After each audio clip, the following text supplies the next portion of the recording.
Hello everyone, welcome back to K Guru channel bye निर्मल गुप्ता। प्यारे बच्चों, शिक्षा निदेशालय द्वारा आई हुई 9th क्लास की सामाजिक विज्ञान की कार्यपत्रक नंबर 52 सॉल्व करेंगे। बच्चों, इसमें हम इतिहास का पाठ 1 फ्रांसीसी क्रांति पढ़ेंगे। फ्रांसीसी क्रांति जिसके कि ये वर्कशीट नंबर 4 है। आप इससे पहले 3 वर्कशीटों के माध्यम से फ्रांसीसी क्रांति के बारे में पढ़ चुके हैं। तो बच्चों, सभी आप अपनी वर्कशीट पर अपना नाम लिखेंगे, कक्षा अध्यापक का नाम लिखेंगे, दिनांक लिखेंगे 10 नवंबर 2020। तो स्टार्ट करते हैं आज की वर्कशीट, जिसमें आप पढ़ेंगे फ्रांसीसी क्रांति के बारे में। 1792 से 1794 तक का जो समय था बच्चों, उसे उग्र गणतंत्रवाद का चरण कहते हैं।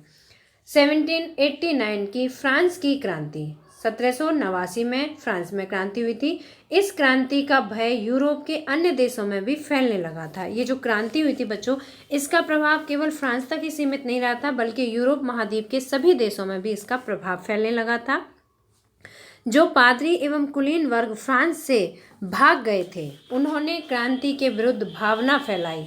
फ्रांस के क्रांतिकारी सिद्धांतों का प्रचार सारे यूरोप में होने लगा था। जो क्रांतिकारी सिद्धांत थे, जिन कारणों से क्रांति हुई थी और जो उनके सिद्धांत थे, उनका प्रचार प्रसार पूरे यूरोप महाद्वीप में होने लगा था।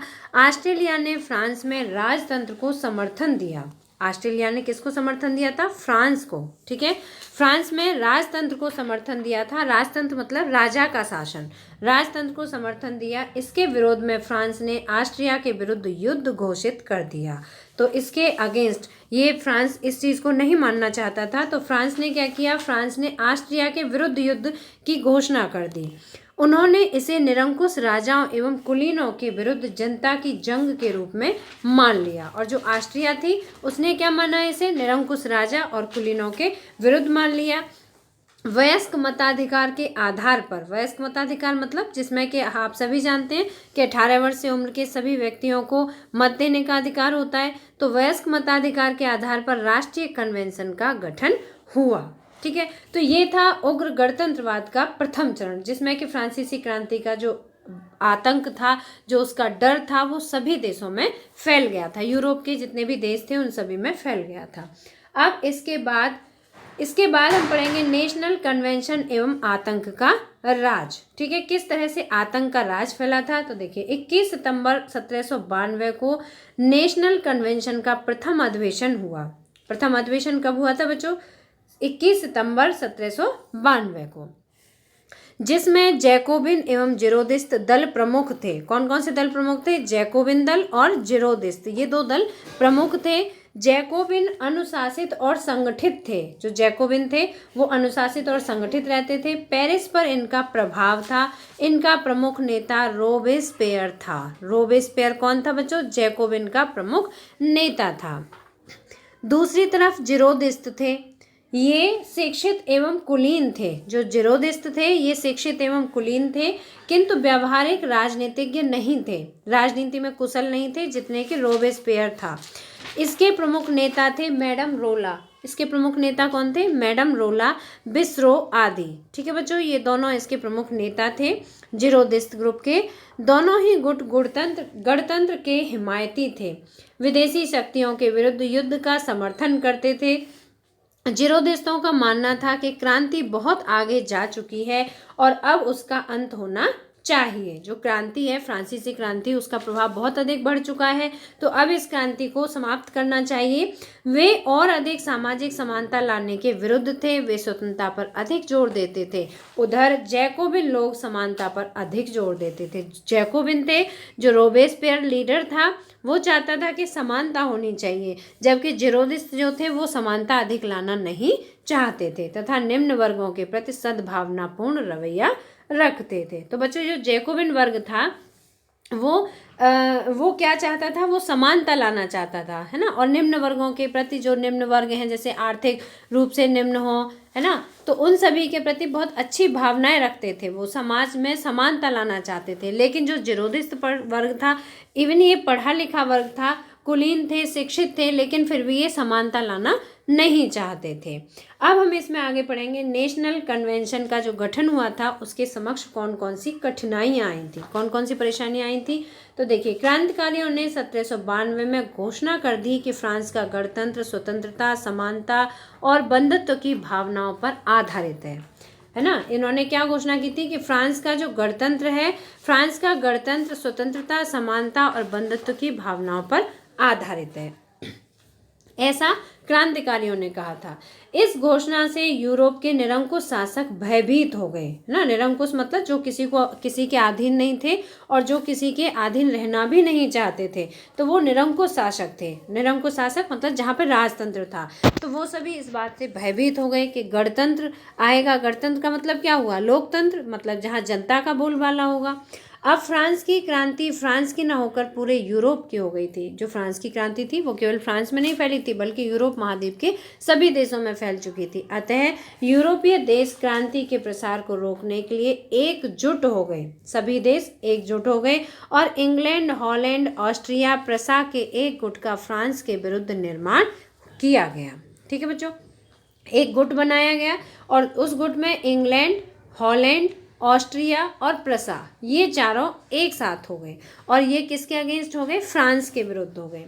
इस गुट ने कई जगहों पर फ्रांस को पराजित भी किया। नेशनल कन्वेंशन ने एक प्रस्ताव पारित कर राजतंत्र को समाप्त किया। नेशनल कन्वेंशन जो थी उसने प्रस्ताव पारित किया और राजतंत्र को यहाँ पर समाप्त कर दिया और गणतंत्र की स्थापना की। राजा पर देशद्रोह का मुकदमा चलाया गया। जो राजा थे उस पर देशद्रोह का मुकदमा चलाया गया और मृत्युदंड की सजा दी गई। 21 जनवरी 1793 को लुई 16वां फांसी पर चढ़ा दिया गया। फ्रांस का राजा कौन था उस समय? लुई 16वें थे। ठीक है, तो लुई 16वें को फांसी पर चढ़ा दिया गया था। युद्ध के कारण फ्रांस आर्थिक संकट से घिर गया था। कीमतें बढ़ गई थी। अमीरों से कर्ज वसूलने के नियम बनाए गए। जैकोबिनों ने पेरिस की भीड़ और कम्यून की सहायता से कन्वेंशन पर आक्रमण का सत्ता पर अधिकार कर आतंकी राज की स्थापना की। और आतंकी राज की स्थापना किसने की? जैकोबिन ने। ठीक है, जो कि बहुत ही शिक्षित और कुलीन माने जाते थे, उन्होंने आतंक राज्य की स्थापना कर दी थी। आतंक राज्य की स्थापना के साथ ही फ्रांस एक बार पुनः अव्यवस्था का शिकार हुआ, है ना। फ्रांस में फिर से आतंक के कारण क्या हुआ? अव्यवस्था हो गई और रॉबेस्पियर के नेतृत्व में इसकी स्थापना की गई। इसकी स्थापना किसके नेतृत्व में की गई? रॉबेस्पियर के नेतृत्व में, जिसमें क्रांतिकारी जन सुरक्षा की स्थापना की थी और जो कोई जैकोबिन्स के विरुद्ध काम करता उसे मृत्युदंड दिया जाता था। अगर कोई भी व्यक्ति जैकोबिन्स के अगेंस्ट बोलता था तो उसको सीधे फांसी की सजा दे दी जाती थी, मृत्युदंड दिया जाता था। जुलाई 1794 में रॉबेस्पियर कैद कर लिया गया और फांसी दे दी गई। रॉबेस्पियर जिसने कि आतंक फैलाया, उसे जो है फिर बाद में कैद कर लिया गया था, जिसे फांसी की सजा भी दी गई थी।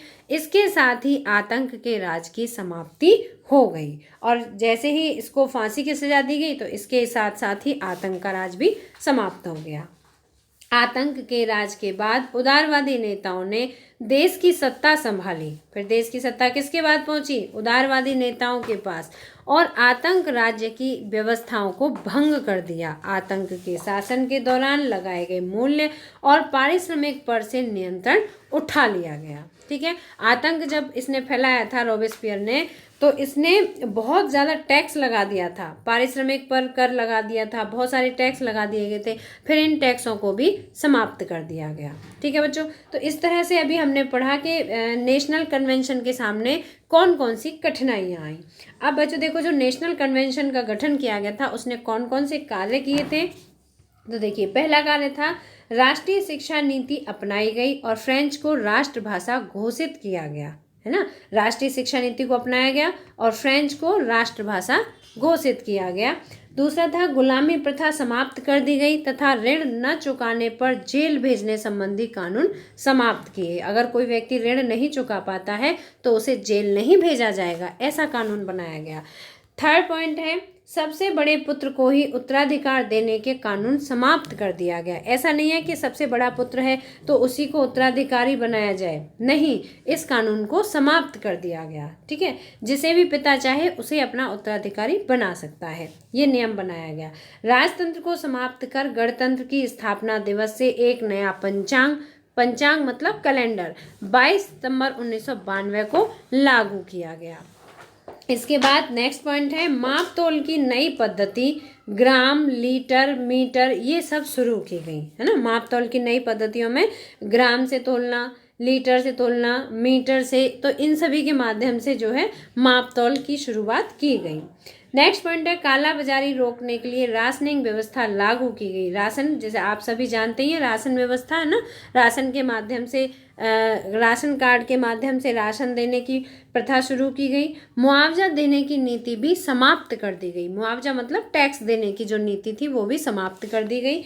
नेक्स्ट पॉइंट है आयकर और युद्ध कर भी लगाए गए। इनकम टैक्स, आयकर मतलब इनकम टैक्स, और युद्ध कर, युद्ध पर जो सेना जो होती थी उस पर जो कर लगाए जाते थे उनकी शुरुआत भी की गई। तो ये सभी किसने किए थे? नेशनल कन्वेंशन के कार्य थे। तो ये सभी कार्य बहुत ही श्रेष्ठ रहे और फ्रांस में लोकतंत्र के गठन में बहुत ही सहायक सिद्ध हुए थे।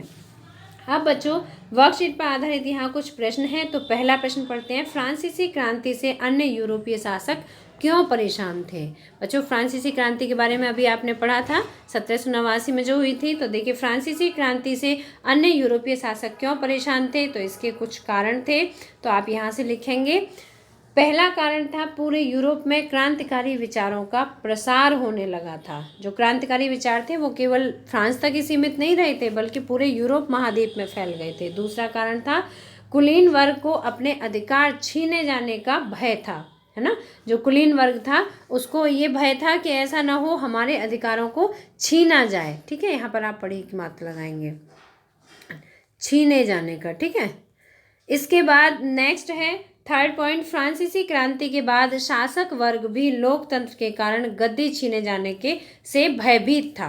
ठीक है, जो लोकतंत्र के कारण क्या था, जो शासक वर्ग था उसे भी डर रहता था, तो वो भी लोकतंत्र के साथ मतलब जनता के साथ सही व्यवहार करते थे। तो ये सभी क्या थे? फ्रांसीसी क्रांति के।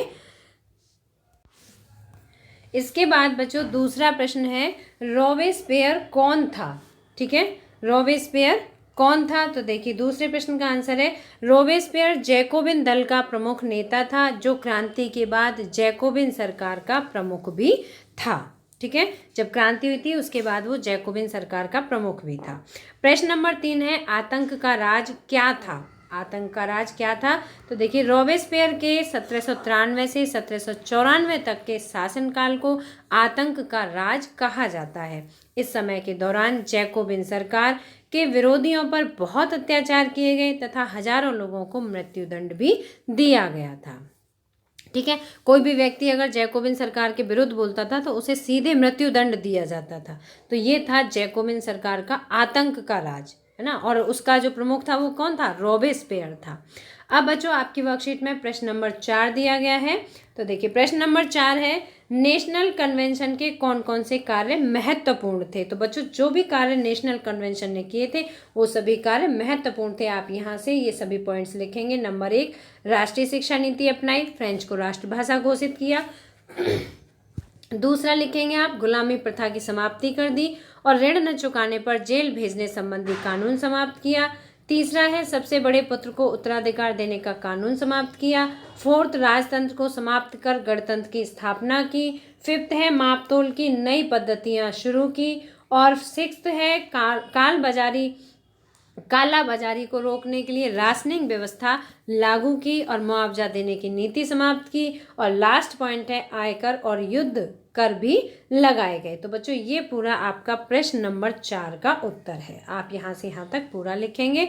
तो बच्चों अगर आपको वर्कशीट में दिए गए सभी प्रश्नों के उत्तर सही तरह से समझ आए तो लाइक ज़रूर करना, अपने फ्रेंड्स के साथ शेयर करना, और अगर आपने अभी तक हमारे चैनल को सब्सक्राइब नहीं किया तो आज सब्सक्राइब जरूर करना। मिलते हैं फिर इसी तरह की नेक्स्ट एजुकेशनल वीडियो में। Till then bye bye, good luck to all of you.